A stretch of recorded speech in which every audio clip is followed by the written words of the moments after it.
Welcome to Life It's Crazy Sometimes. I'm your host, Amber Hooper, and today I will be talking a little bit about parenting. When I think of the word crazy, parenting is coupled along with it a little bit. I've been through a lot of different things at a lot of different stages with my kids, different ages, and it's kind of a roller coaster. You never know what you're going to get with parenting. Things can be going really great, and things can be a really, really big challenge. And when you talk about challenge, I think about the world today. It's challenging enough to try to figure out what's going on outside of our home. And sometimes it makes it even more difficult when inside the home, there's still that feeling of uncertainty with shelter in place and just the different rules that we have now that were different from before. So I thought today I'd kind of talk about one thing that might be helpful as a parent that you can do with your kids in your home to kind of bring a little bit more normalcy and a little bit of structure into the home, because structure is going to be really important for kids during this time. Since everything is so uncertain outside the home, it's really important to make a really stable place for your children inside the home. So one way that you as parents can hopefully help your kids out and help yourself out with kind of just trying to figure out what's going on in the home is set aside some time and sit down and have a family meeting and talk about family. I don't like to call them rules. Kids don't really like the term rules. So I like to use the word expectations. So set aside a time, get a pen and paper, have everyone come together to the table, parents, all the kids in the home, and just sit down and kind of talk about what are the family expectations right now. Expectations probably were going to be different before shelter in place. And not all of us are on shelter in place anymore. But even expectations at home could be different than they were in the past, just because things are different in the world, even with regard to wearing masks everywhere that you go, if you're going inside of a place. So it's important to sit down and have a conversation with your kids, not only about what's going on in the world, but kind of just what's going on in the home and what is expected of everyone. So there's three topics that I like to bring up as far as the expectations in the home. The reason that I've used these is because in my county where I live, these are the three expectations that are used in the kids' schools, and they're really easy to remember. So the kids remember them at school and then they bring them at home. Whether you live in my county or not, I think that these are three really great expectations that you could use. So the first one is being safe. The second one is being responsible, and the third one is being respectful. When you sit down, get out that piece of paper and write down, hey, so we're going to talk a little bit about safety. Safety is an important expectation to have in our home. It's an important expectation to have in the community. What does it mean to be safe in our home? Being safe in the home could be that we don't throw things at each other when we get angry. We don't hit when we get angry. We don't jump off of the roof because we think that it would be fun when that's a dangerous thing to do. Being safe even extends right now into the community, right? So that would mean wearing your mask when you go into public places and explaining to your kids why it's important.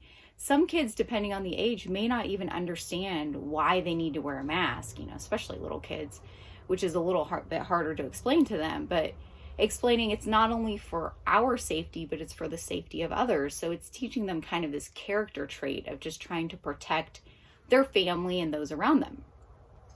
And then the second thing would be being responsible. What does it mean to be responsible in our home? For every home, it may be a little bit different. Some homes may have the expectation that the kids keep their rooms clean. So you talk about what does that mean to keep your room clean. Being responsible could also mean that there's family chores and everyone kind of has a different chore that they take care of. It could be that they put their shoes in a certain spot. It could be taking care of a pet. And it could be that they're in charge of knowing where their mask is, whether it's in the car or in their room somewhere, having a designated spot for it. So just kind of sitting down and talking about what does it mean to be responsible. You can even break out your phone during this time. I would suggest not having your phones with you during this meeting. Parents, you could just have it as far as if you wanted to get some definitions of some terms out for your kids. but kind of having the kids put their phones aside so they're not distracted while you're having the family meeting would be actually a really good idea. So kind of you could bring out your phone and go like, hey, so what does the word responsible mean? And just kind of talking about it a little bit, and then ask them what they think would be good ways for them to be responsible in the home. It's really great to let your kids be a part of the conversation as opposed to just telling them what they're going to do. And then lastly would be being respectful.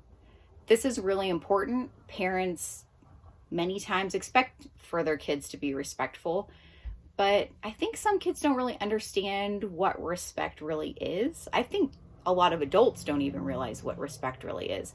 So this again would be a great time. Pull out your phone, look up the definition. Hey, what does respect mean in the dictionary? And then talk about what do you think respect means to you, and go around to each person and ask them. It doesn't matter how old they are. Maybe a 1-year-old wouldn't be able to explain that, but even, a child that's kindergarten or first grade, they can kind of tell you what they think. And as a parent, you can explain what you think respect means. And then kind of go through, what does that look like in our home? What does it mean to be respectful in our home? And being respectful could be that you don't interrupt other people while they're talking. It could mean that they're using please and thank you. It could mean that they don't yell when they get angry. Respect can even be extending beyond the family again, right? When you're going out in public, it means that you're standing 6 feet away from people because you're respecting their space. Along with that, you're keeping them safe. So it's this idea of kind of just sitting down and laying down, hey, what are the expectations in our home right now? The expectations in the home before were probably different, at least a little bit.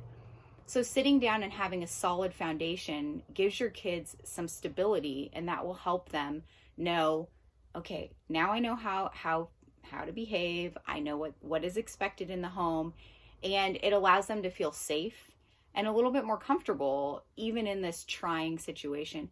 And in reality, sitting down and just talking about what's going on in the world is a really great thing to do also while you're discussing all of these expectations. You can even tell them, look, these things are a real bummer right now. I mean, having to wear a mask and bring it around with me everywhere, that's a bummer for me too as a parent. I know you hate having that thing over your face all the time, but here's the reasons why we're doing that, and it kind of gets them on board with understanding. And like I said, that stability really, really helps kids, and it gives them a clear boundary to know this is what is expected in the home. This is what is expected outside of the home. With shelter in place, for the people who still are in the shelter in place, there may even be more things added on to those expectations. It could be as far as not being able to see friends right now, and kind of talking about, what does that mean? I'm sorry, that it really stinks. And then kind of talking about how they feel about it, how you feel about it. And it opens up a myriad of conversations that could happen.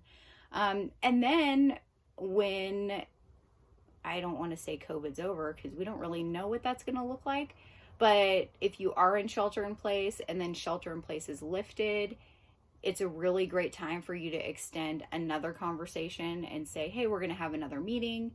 Your kids may roll your eyes at you, but hopefully it'll be a positive thing for them. Talk about, what are the expectations now? They're going to be a little bit different than they were before. And letting them just kind of get a good feel for what is expected in the home. I think that this could be really helpful. I know that I've done this before in the home with my kids. It lets them know what the rules are and the boundaries are, especially in this very difficult, confusing time. If you want to go a step further, you can always later on have another conversation, because a lot of parents will tell me, well, that's really great. We put down all these expectations, but what happens if my kids don't follow the rules or the expectations in the home? So you can sit down, I would say at a different time than the initial laying down of the expectations, and talk about, okay, so if we break these expectations, what are the consequences? Give your kids a chance to kind of let you know what they think an appropriate consequence is. And then that also lets them know, hey, if I break this expectation, this is what my consequence is going to be. And I talked with mom and dad about that, so I kind of already knew, as opposed to it being just, oh my gosh, why did I get that consequence? But you don't have to go that step. That's kind of a little extra step that you could add in if you felt like you wanted to.